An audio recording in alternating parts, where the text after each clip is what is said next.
Hello and welcome to the Transformation Channel. Wishing you all a very happy New Year 2021. I hope you all had a great time with your families and friends during the festive season and you're back with a bang to take on 2021. This is the Transformation Channel, and in this channel, we are looking to cover everything about transformations. And in the current series, we are specifically focusing on agile transformation. I'm Nivarti Jairam, the host of this channel. In one of the future videos, the past videos that we published, I looked up a comment stating that it's preferred that we look to have a phased approach for transformation, and also that will help us to take on learnings, and before we scale it up it would be pretty useful. So that led me to reflect a bit more on what all approaches we can have when you are looking to actually execute transformation or drive transformation in organizations, whether it is top down or bottom up. So when I thought about it, I came up with essentially two different approaches, right? One would be Big Bang, and the second would be the phase wise approach. So when you talk about Big Bang is nothing but doing or driving transformation for the whole organization in one go. And when you talk about phase wise, it's about trying to pick certain samples or certain pockets within the organization to transform, and then move on to the next set of teams or tribes or portfolios for us to transform. That is more of a phase wise approach. And when you add the pilot into the mix between these two, then it starts bringing up a couple of more options. So overall, I thought we would have four different options that we can look at in terms of approaching the transformation from a delivery perspective. Option one is about Big Bang. Big Bang, again, we discussed, it's about driving transformation in one go for the complete organization. The second option is a pilot followed, or pilots followed by Big Bang, based on the organizational uh, you know, aspects. So pilot is nothing but you again pick some samples within the system and then look to see and understand what comes out of it, and then go for the complete rest of the organization to be planned for transformation. The second of the approaches, as we discussed, is phase wise, and within this again two elements, you look at driving transformation directly phase wise, or you look to do a pilot first or pilots first, and followed by a phased wise approach. So when you think of any of these options to be chosen for transformation, again it is important for us to understand what all elements would be required to be considered to choose either of these transformation approaches. And if we relate it back to top down versus bottom up, if you have to do Big Bang, of course you generally would need to have a top down approach. That means you need the support and backing of the executives and the senior leadership or senior management in the system to be behind you, so that you can take on the risks that, or even the complexities that come in when you are trying to drive a Big Bang, or you are trying to go with a Big Bang approach, whether it is Big Bang or even pilot followed by Big Bang. So the amount of risk is much higher. Of course the returns are also much higher when you do that. So that is something we need. So essentially you tend to align the Big Bang or pilot followed by a Big Bang approach with something we do top down. And if you are talking about phase wise, then essentially you are looking at driving it possibly from bottom up. That means if you are driving transformation with a bottom up approach, then more often than not you would go with a phase wise approach, or a pilot followed by a phase wise approach. Other than that, what other aspects that you would look to consider? One of the elements definitely is size of the organization. When we say size, the number of employees in the organization is something for us to consider, which can greatly influence or induce additional aspects into the mix. So if you talk about a huge big sized organization, then what all does it induce? So if I think about it, so one of the things could be the hierarchy.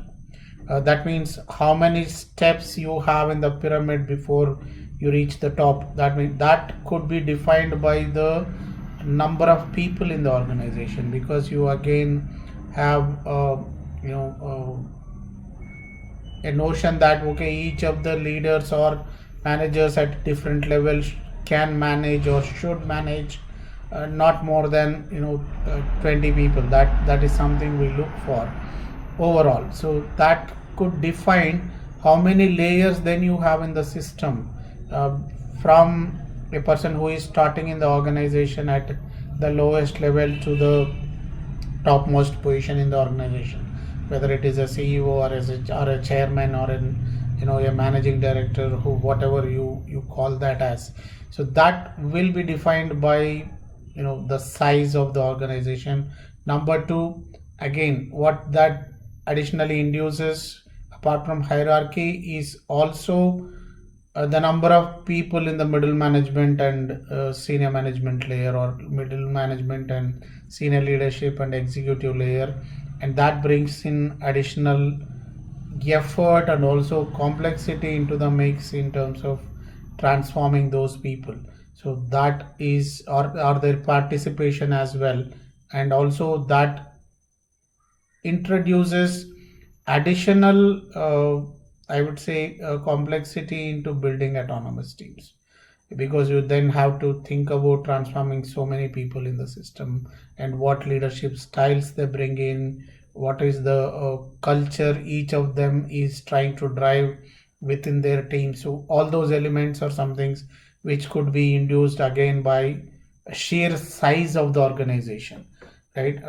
Then the second element, if we want to look at beyond size, is possibly consider the number of products or businesses within the organization. So this again, if you have a single product organization, possibly the complexity is a bit lesser, even though size is much bigger, because it doesn't bring in a lot of integration elements into the system. That again brings down certain complexities. If it is a multi-product big size organization, it has its own complexities, because it then comes with not just technology integrations, it's about even business process integration, systemic integration, and integrated strategy to be defined at an organization level, and how an integrated strategy of the organization is then broken down between or into different portfolios, product portfolios, and how you are looking to then drive the transformation for each of those. So that is an additional element of complexity that does come in. And the third element for us to look at is the distribution. So when you talk about distribution, we're talking about the geographical distribution.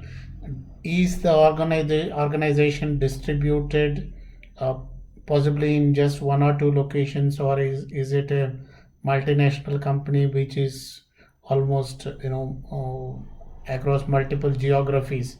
Because that does bring in an element of complexity in terms of how the ownership is distributed for various products within the organization. It also brings in additional dimension of diverse cultures within the system, and then how you look to blend or integrate or customize your transformation strategy to map to these diverse cultures, and how they look at change, and how they look to adapt to the changes that you are bringing through. So those elements again are quite influenced by the way organization is distributed, and different cultures again bring in different ways of looking at things, and also uh, the practices come in quite differently across geographies, and also the regulations that you need to look at when you are talking about multiple geographies. It also brings in certain complexities from legal and regulatory perspective. So these are essentially few major elements. This is not probably the exhaustive list, but these are some elements definitely which will and should influence your transformation approach that you choose, whether you want to go with a phase wise approach or a big bang approach. And again, based on these elements, you have to think about identifying a right criteria for choosing the pilots. If you are going with a pilot followed by a big bang, or pilot followed by a phase wise approach. Pilot followed by big bang is essentially recommended or most suitable for small to mid-sized organizations where you have probably one or two products, and through the pilot you are able to get a good understanding of the intricacies involved in transformation, and you are not expecting those surprises being thrown at you, which is part of your regular change management that we undertake. And also, if it is small to mid-sized organization with one or two products, it's mostly driven top down. The leadership is well you know oiled to look at uh, the teams, and also how are they managing, and the complexity in terms of leadership styles would also be much lesser, and that also makes it a lot, I wouldn't say easier, lot better to get clarity, and the amount of uncertainty and ambiguity comes down, which leads to lesser complexity in the system. So that is something which we have to keep in mind. If it is a bigger organization with many products in the system, multiple geographies in the system, and you are trying to drive it possibly bottom up, starting with one of the business units or one of the IT units, then the way you choose pilots itself would be quite a big amount of effort, and you have to go by multiple criteria model than a single or two-dimensional criteria model for choosing the pilot. And again, we will try to cover how to choose pilots in one of our future videos that we will talk about, but that is again a separate topic in itself. We will look to cover that separately. So these are certain elements which you need to concentrate on, and which you need to focus on if you are looking to choose either to go with a big bang approach or a pilot followed by a big bang, or a phase wise, or a pilot followed by a phase wise approach. If you like what is being discussed in this channel and in this particular video, and if you have got some value from this particular session, please don't forget to hit the like button. Also click subscribe, and also hit the bell icon so that you get notified on the future videos that we publish.